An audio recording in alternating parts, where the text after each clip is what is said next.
Welcome back to the Movement is Medicine podcast. Dr. Gene Shirakabrad here with Dr. Megan Weezer. Dr. Corey, I only speak inside my head. How? And Nellie. And Nellie. She is so petrified that she is not moving. She's actually relaxed now. She's relaxed now. Yeah. Wow. There's a puppy sigh. Deep sigh. Deep puppy sigh. I don't know if that was comfort or if you're just pissed off or Yeah, what. that might have been an I'm over it sigh. Yeah, I give up. That was an I give up sign. Oh, puppy. So this is again we're going combination video and audio. If you're listening on iTunes or Apple, Spotify, Audible, whatever, and we say things based on things that we do, head over to YouTube and you'll be able to watch this.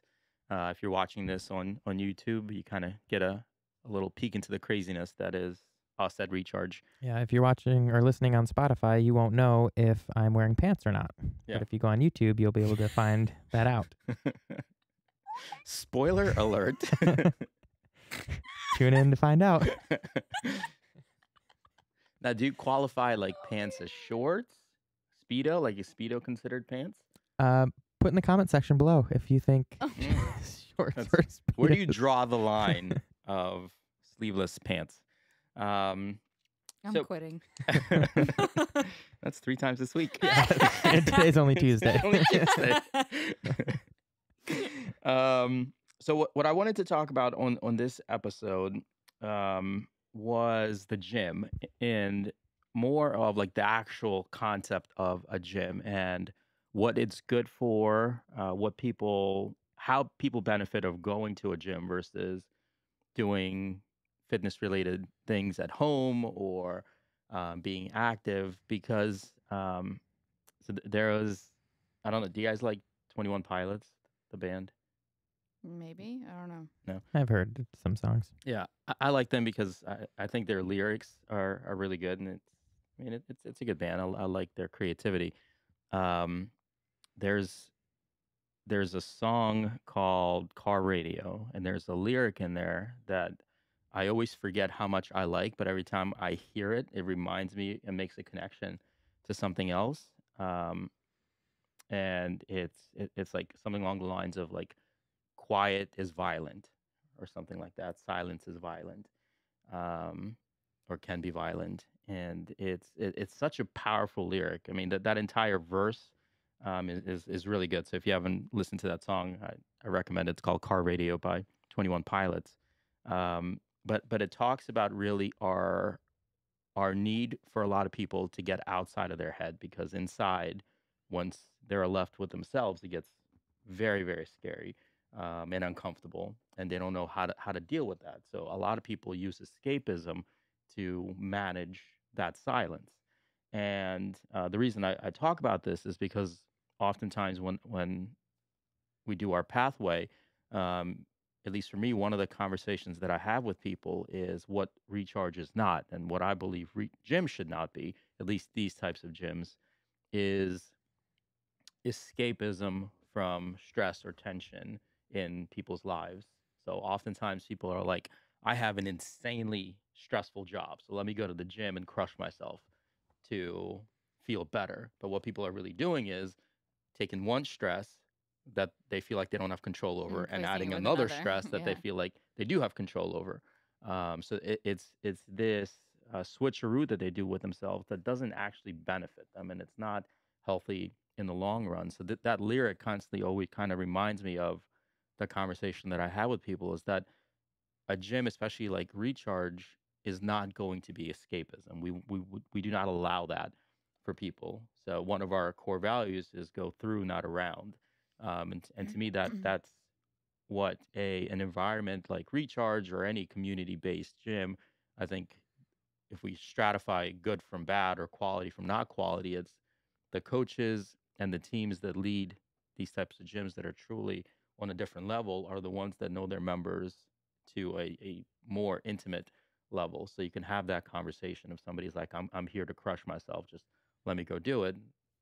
You have to say no, right? You have to say that's not going to benefit you, right? Still work, and then let's adjust it and modify it for you. So I think that's one of the big things that gym should not be is escapism, where somebody just goes, turns their brain off, and tries to match the level of stress somewhere else, but having a sense of control in it. I think it's context dependent. Like in certain scenarios, I think that like there's just something about doing a soul crushing workout that feels like, okay, I'm better now.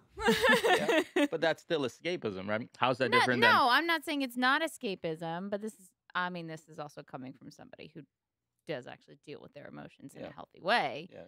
But Does or does Yell. not? I do. Yeah, I You you do? see a yell, you therapist. scream, you try to I know. bite us sometimes. I just want to make sure that you said what I thought you said. Yeah, I got a dog. Yeah. She helps. He does. I lost my train of thought, but I don't know that that's a hard and fast rule because sometimes people just do need to like come into the gym, not think, and crush themselves and leave. I Well, don't why, think why it's can't they could also come in and have a workout that matches some level Nelly. of intensity that's not above what they think they need to do. Say that again. What? Like they can still come in and work out, but they will feel better. That's a lot of dog hair. And once Good. I brushed her this morning, I'm pretty sure I created a whole other Nelly. Good God. She sheds a lot. Mine Yeah, don't go my sheds dog, a my lot. dog Cooper sheds a lot too. So does Corey. Do we? Got him. I'm a naked mole rat. I don't have much hair. You got to tell them why What, baby? you don't have much hair. My previous employer that will not be named. Voldemort. Yeah, he who shall not be named. I did aquatic therapy for a long time, and That can hardly be called therapy, but go ahead. okay, you were in the I was pool. in the pool, and the pool was really warm. Oh! Never mind. Keep going. Okay, but the warmer the chlorinated pool, the higher the chemical content to try to prevent from bacteria growth and things like that. So, long story short, I lost all my arm and leg hair because I was in the pool for so much, and I think it's back to normal, whatever my normal is. So, I'm a little less aerodynamic now than I was when I was. You really were a naked mole, right? I was. And that's where the no pants thing started. Is that what it was?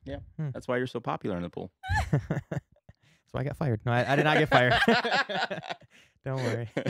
That restraining order is not a thing at all. Oh, okay. Hamster back on the wheel. Mole rat back on the wheel. So yeah. I don't think it's about soul crushing workouts to match to get away from that. Should you have a soul crushing workout once in a while? Yeah. Absolutely, as long as it's part of a plan that you're doing, and Yeah. sometimes that needs to get adjusted. Yeah. I don't think it should be an everyday thing where you're just like not actually dealing with your problems or your stress.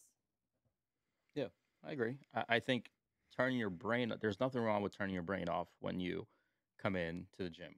At least ours, because we do the programming, right? Mhm. We members understand this, and we joke around about that a lot of times because they trust us so much, they turn their brain off when they walk in, which is also why they can't add 35 plus 35 and 45 on the barbell. They can, send satellites into space, but God forbid we ask them to add barbell numbers.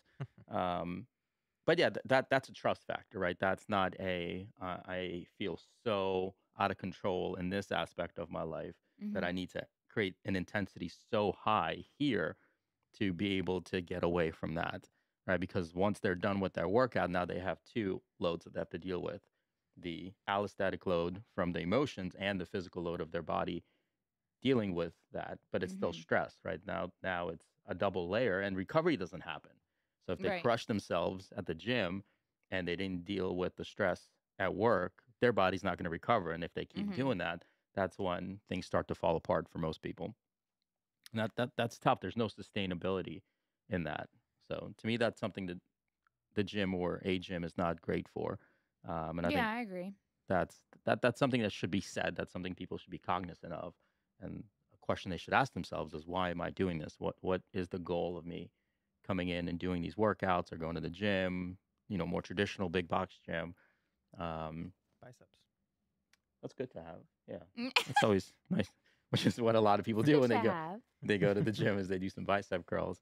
But I think that is a good transition to another point, is what we often talk about is the difference between being active exercising and training, Mm-hmm. right? Most people are active, and the other, let's say the other leftover of percentage of that are exercising. And I Yeah. think a traditional gym is typically most people are going to exercise. They're not going To to train. train. Yeah. They just pick up some weights. They do like, oh, I want to do squats, or they pick an exercise instead of movement patterns and progressions. Is the difference the goal or the like to try to get better at something? In between exercise and training, Yeah. the difference is a plan. Yeah, I was gonna say probably like purpose and intention. Yeah. Yeah. Yeah. Which is tough because most people are not. That's not their training, right? Yeah. It's like me and electrical work. Do I know how to connect a red wire and a red wire? Absolutely. Will I do it? Absolutely not. Yeah. Right? There's just some things that I know I am going to call. Shout out Dan Richmond, my buddy, who isn't an electrician. It's just as simple as it may seem. I know it's so far out of my wheelhouse, and if I connect the wrong wires, I will be, You'll blow the place up. or myself, yeah, something unpleasant has a high probability of happening. So yeah, I'm not doing that. But people, I don't know what it is with exercise, where that connection comes, and I get that we know our bodies better than anybody else. Wait, what are you saying? What do you mean? Like if most people have a sense of greater, they believe they know more about how to structure exercise and programming than they actually do. Yep. Dunning-Kruger. So I don't know where that comes from, and I think it's because these are our bodies, right? We know our body better than anybody else.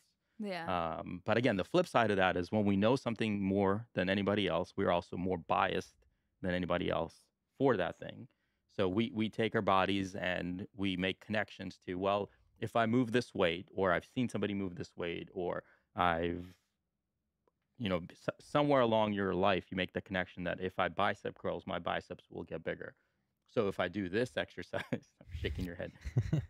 If I do this exercise, then this muscle will get bigger, right? They make these jumps, these leaps, these logical leaps of faith. That's just not the case, right? So I think Wait, what? How is that not the case? I'm lost at all of your points. If you Good job. do, not a good job, not a good job. You take that high five back. If you do bicep curls, so there's a collection of exercises that most people are very familiar with, right? Simple exercise Yeah. that at some point they picked up.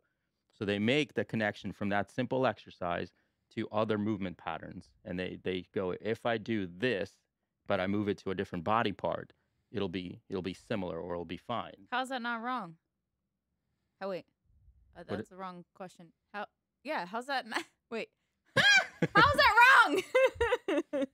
Because there is no progressive overload. There's no understanding that there's different muscle tissues. There's different Right, purpose but to muscle. doing like the concept that you initially drew out there, like, was if I do bicep curls, my biceps will probably get bigger at some point. That is true. Maybe if you progressively overload them, and but like even bicep curls, fine. Let's talk about bicep curls. Most people don't understand that there's biceps is two heads of a muscle, that they have different actions, that they have different movements, Do that you they have need to different understand fibers. that though? Do you need to over time? Of course you do. Do we need to understand that for our level of Yes, expertise? we do. Absolutely. But does the layperson need to understand that there's two heads if they just want to work out? If they want to progress over time and maximize the potential of that tissue, yes. Somebody needs to tell them. Do they need to know? No, they don't need to know, because that's not their expertise. I think most people that you see that are actually progress and take initiative and research, they know that stuff because they. What is the point you're trying to illustrate here? The point I'm trying to illustrate here is that most people do not go deeper in understanding. They feel like they have a sense, and they will go to the gym, they will do some machines, they will do some free weights, and they will continue that cycle forever and ever without progressively loading and feel like they're doing something, but they are not. At some point, the body is just going through the paces. So you're saying they grabbed a 10-pound dumbbell for the first set of bicep curls and never changed that weight. They've always Or rep range. Or rep the range. movement pattern, or there's other, the load, the stress that you're putting on the tissues is not just the weight, right? It's the Yeah. speed, it's the total volume, and it's the weight. What I'm saying is people don't think about that. They think about, here's a couple of movement patterns. I'm going to bench press. I'm going to squat. I'm going to bicep curl, tricep extension, do the pulley machine at the gym. And they do a similar weight over and over and over again. And they do the same movement pattern over and over and over Well, again. what you're describing is like people like I don't know if plateauing is the right word, but like people who don't have a deeper understanding of training and they're frustrated that they're not seeing progress even though they are exercising, but they call it training, but we would probably just call it moving in the gym. Yeah, Does that make I'd sense? call it even borderline just being active at that point, right? When you're doing the same thing, it seems like you're exercising, but once the body adjusts to that level, Yeah. then you're just kind of being active. And this is kind of similar to the conversation we just had when somebody's active at work, when their job requires them to lift things or move around. They're like, yeah, I'm pretty active at my job, so therefore I'm healthy. What they don't take into account is that their body has adjusted to that stress that they're putting onto it. The big picture point here is I think people get into a false sense of how healthy they are because of Oh, this. absolutely. People underestimate how much they eat all the time and overestimate their activity level. Right. And that's the long-winded way of saying this, is that that's one of the pitfalls of a gym scenario. I don't want this to come off as like it's not good to some extent, right? Go to the gym, be active, absolutely. When we're dealing with nearly 70% of the US population being obese and sedentary rates are climbing every single year. If something gets you there, by all means go, but also have the understanding that you need to have a plan in place to progress that it's a great first step to get out there, but what are you doing, right? What is the blueprint? What is the purpose? And how are you actually tracking that over time? Which it's tough in the gym, right? Because most people, I feel like it's hard enough for them to get there. Then when they get there, they're just like, let me just bounce around on some machines. Like most people don't even write the stuff down that they do, right? Well, They I do a think machine and then they do something else. I think part of the problem is like a lot of the people who start going to the gym were probably told they need to for some because of like blood work or something or high blood pressure or something, right? And they're not given any actual guidelines. They're like, okay, you need to start exercising more. So then these people go to the gym and they start just putzing around and they essentially do the same putzing around over and over again and think it's ticking the box. But then they're bored and they don't actually enjoy it. Like when in reality, like if someone is told that they need to make a lifestyle change, but they hate going to the gym, we need to find something else that's active that can sort of act as like a gateway to them strength training. Yeah. And doing cardiovascular activity. First of all, I don't know why, but I really like the word putzing. Now that you're saying it, just you don't hear it very often. Did you like the word? Sure. Putzing? Sure. Yeah. Putz. Putz. You're a putz. You're a putz. Putz. See this? Another it's high five. it's mother pot calling kettle black. Putz. You're a putz. The more you say it, it doesn't sound like a real word. Yeah, but it's still like it. There's actually a term for that when you say a word over and Yeah, over I'm again, sure. and then it loses. No, can't like remember. we're not. No, not right now. Yeah, false sense of security or false sense of what you're actually doing is a biggie. I think what most people rely on when they work out or go to the gym is feel instead of data. They will do bicep curls or squats or tricep extension, whatever common movement it is, and they go, "This is what I feel now," right? Some level of fatigue, and they go, "Okay, I've achieved enough," right? They'll pick a weight, they'll do a rep range, 8 to 12 or a common number. And as they're completing it, they'll go, my muscle is burning. And they'll work to some level of perceived failure, maybe. And then they will rest and they will do something similar. And they will not write down, they'll try to remember what they did. And they will go home and they will come back at some point and do a similar type of mechanism. Which is, again, there's no progression there. There's no tracking. There's no data component to it. It's constantly by feel, and feel is a fickle thing because it's so variable based on the day. How did you sleep? What did you do at work? What did you eat that day? Like tissue quality changes based on that. So that again is there's no consistency. There's no plan. There's no progressive overload to that. So therefore, it's oftentimes a false sense of what's actually happening. It could still work though. Like You can make your last couple reps of each set super hard, and when that becomes not hard at that weight, you grab a heavier weight. Um, it can still work. It just isn't training all of the components of fitness, probably. Yeah. Not everybody wants to train like an athlete. You know what I mean? Yeah, I used to do exactly that. I would go to the gym. Um, I would do a weight that I could do for my 3 sets of 10, and but my 10th rep was always supposed to be really hard. And when it wasn't hard anymore, I increased the weight, and that's pretty much what I did. And it works. You can put on muscle that way if you want to. But it's harder and it's inconsistent, And and, it's not as you are fun. and you are a nut job, and I mean that in the best way possible. You're our putz, but you are in a very small minority of people that want to exercise, right? That are motivated, that enjoy it. I was very aesthetically motivated at that time too. And you had hair at that point. About similar as now. Yeah. Oh my god. But Wait, most people. say those two things again that you just said. He's a putz. A hairless after that. Hairless putz.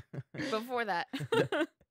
What I was trying to highlight is that he is a nut job that enjoys working out. Most people have, our job is very hard because we are dealing with a sedentary nation of people that do not like to exercise, do not like to train.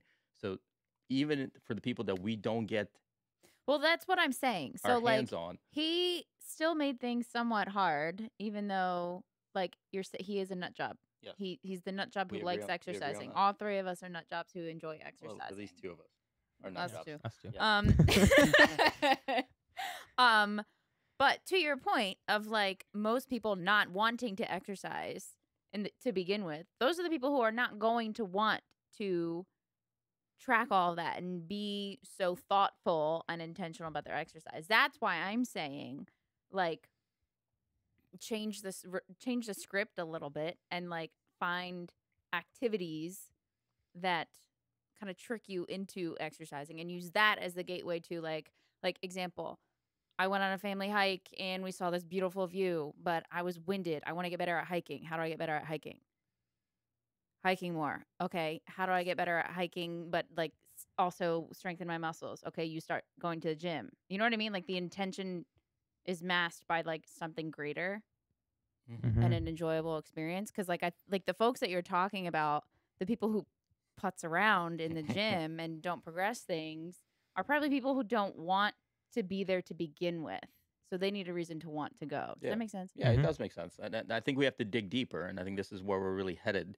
Is the psychology behind what's going on with so many people that are sedentary? And yes, people don't want to be there, but why do they not want to be there?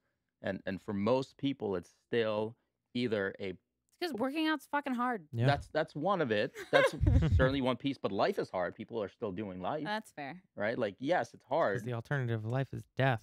The alternative of not working out is just sitting on the couch eating Cheetos, and that's pretty fun. No, no. The alternative of life is apathy. The alternative is apathy. It's not death. The alternative of living is not caring. It's just going through numb. That's the opposite of life. But people, these people, majority of people at this point, it's uncertainty. They don't know what to do. They don't have a plan. People don't track it not because they don't want to, because they don't know how to. They don't know what to I track. think it's a little bit They of don't know both. why to track it. They don't have a plan in place. They don't have that. Right. One But thing I also remember then is you can go further and ask the next question, like, why am I exercising? Like for the example that I gave, like that person's exercising because they want to see more beautiful things. yeah. And we talked a lot about this in either our first or second episode of like what is health and what is fitness. And Yeah. we touched Yeah. on a lot of that. But one of the number one reasons our members tell us they come here is we tell them what to do, right? They don't have to come up with anything. The hardest thing they have to do is show up, Mm-hmm. which is, like we tough. talked, is Still very hard, tough. yeah. It's Mhm. incredibly tough. So these people that are doing the hard thing, showing up to the gym, and then they have to do the even harder thing of figuring out what to do, that's an impossible task, right? That's nearly an impossible task. And the reason I'm saying this, again, it's not to say don't go to the gym or don't give yourself something to do. Mm-hmm. It's that our jobs are so hard because our window to get people moving and into this cycle of proactive fitness and health is so tiny. Like that window is so small. So if people finally go, I'm going to go to the gym and I'm going to do this, and they do a few machines and they don't see results, or they anticipate results and they don't happen at the pace they think because Mm-hmm. there's no plan in place, Yeah. and then they drop off, then we've lost those people for who knows how long until a negative health event happens, when the motivation for them to get back into it at a higher level or a higher supervision level is because they really don't have any other choice, right? Then it's either be debilitated or nothing. Apathetic. No, just be debilitated or come work, or come work with somebody at a higher level under supervision. Side note, that whole story that you just said could be replaced with physical therapy. People Yep. went to physical therapy. They got a hot pack for 10 minutes. They rode a bike for 15 minutes. Then they got stimulation on their knee with a cold pack, and that was their physical therapy. Yeah.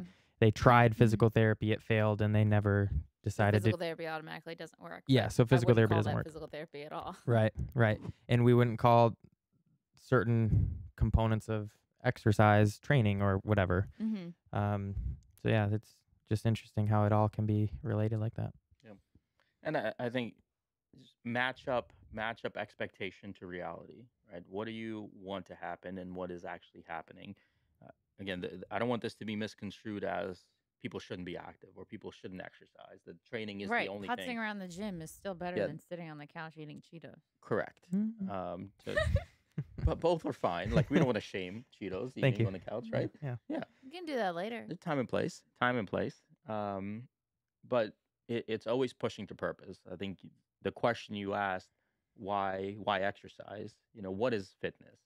I think that if people ask themselves that question and they approach it with curiosity, of what am I actually doing? And now we've covered the spectrum of information, right?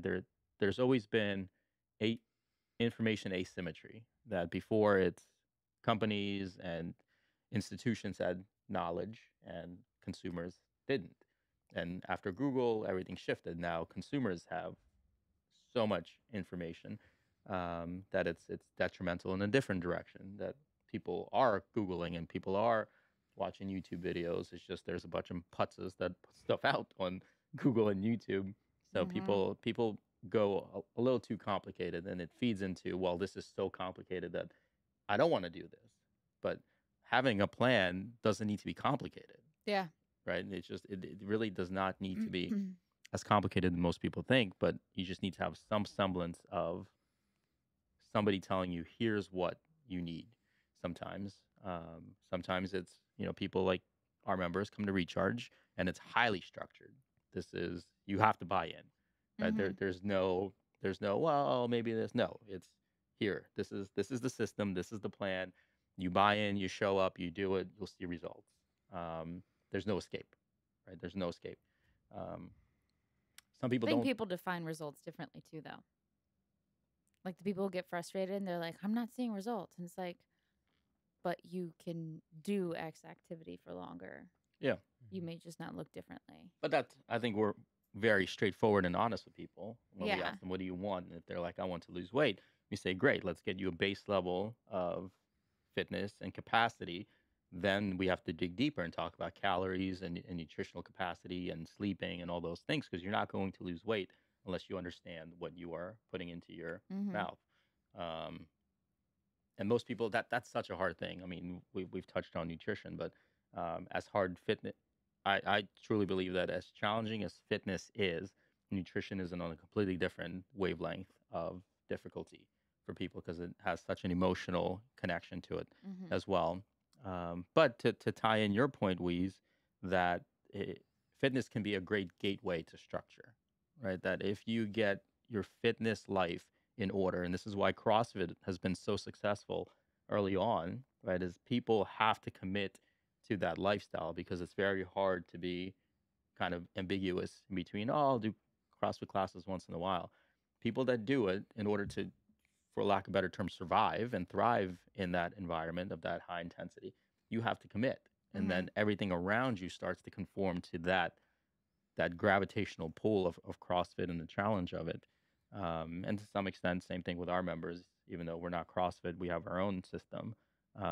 It still applies, right? It's still the same principle. If I'm investing so much into this, then I need to structure my life around it to benefit. And it just opens other doors, I think, too, like other opportunities. Yeah. So let's finish out. We talked about some challenges, but what are some like benefits going to the gym? Like if you Just look at him. put it Okay.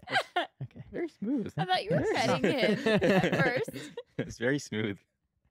What are some benefits Yeah. of going to the gym? Did we not just talk about We it? did, but like if I feel like I was just shitting on the gym for 30 minutes.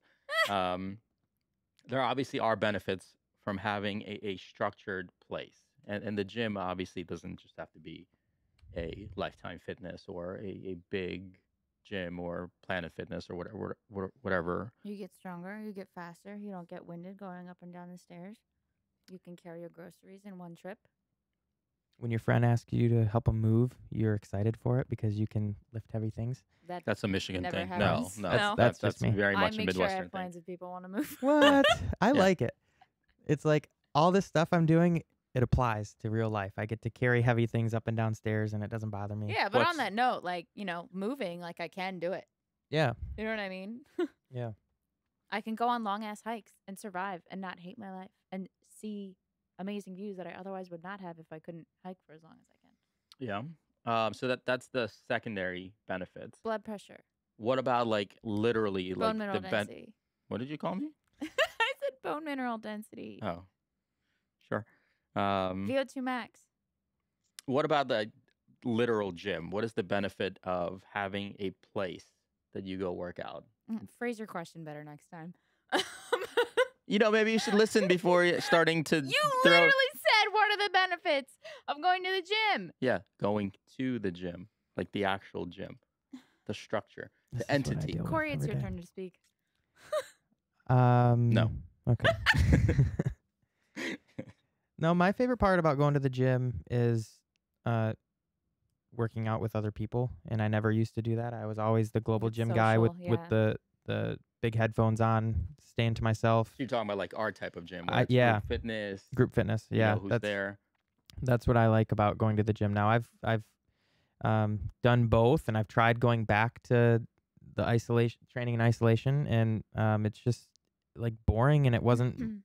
I talked about motivation sometimes is tough for me. And when it's just me going to the gym, it probably won't happen. But if I know that Gene's working out at 3:30, which he is today, surprise. Hit the microphone when you did that. Then and Megan's coaching. I should go, Chaos. and then chaos will ensue. Chaos ensues. Yeah, I like working out with other people. I like watching it. I like watching people struggle, but not in a bad way. Like watching them work through things. That's probably one of the reasons I like coaching. I like going on a cool down walk with people and talking about the workout. Hey, what did you think? Oh man, my hands were really bothering me from all that grip stuff. Yeah. Yeah. I don't know. There's a sense of camaraderie in this type of training that we have here and in other group fitness gyms that I think is a big selling point for a lot of people. Yeah, I think community. even not like this type of gym, like the benefit, at least that I found, was like it's just the gym. Like you're going there to work out, to train. If my gym is in my garage, it's easy for me to be like, oh, I need to take the dog on the walk, or oh, I should probably meal prep, or oh, I should probably answer those emails. Like it's easy to get sidetracked. Like if you are at the gym, you have no choice but to do gym stuff. Like it separates it. I think it Especially with a structured it class. allows you a little bit like we'll say that again. Especially with a structured class. Right. Like if I go to the gym and there's no plan in place, I'm just there because I think I'm supposed to, and I might just wander around, play on my phone a little bit longer, and head out shortly after. But when there's a structured class where you got to listen to a coach and they guide you through a warm up, workout, and a cool down, then then Yeah. like you said, there's Yeah. like that's what you're there to do, and you're gonna do it. But even like you said, like if you get to the gym, even if it's like a Planet Fitness or whatever, and you are on your phone and you putz around for a little while, but you got through a few exercises, didn't quite get through what fully you had planned, you still did something.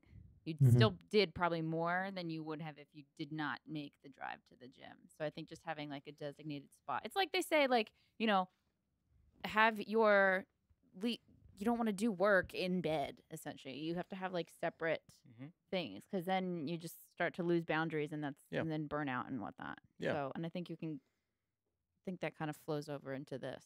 Yeah, I agree. I think those are all great points. The most common things we hear is accountability, right? And that's a spectrum. It could be something as simple as accountability to the physical space that you're driving there, so you're going to go there. I'm and here. I got to you- do something now. Exactly. Like, I've committed to going, and I'm accountable to that, or accountable to the fee. If you're going to a gym, I paid this amount, so I'm going to use it at Mhm. least a couple times.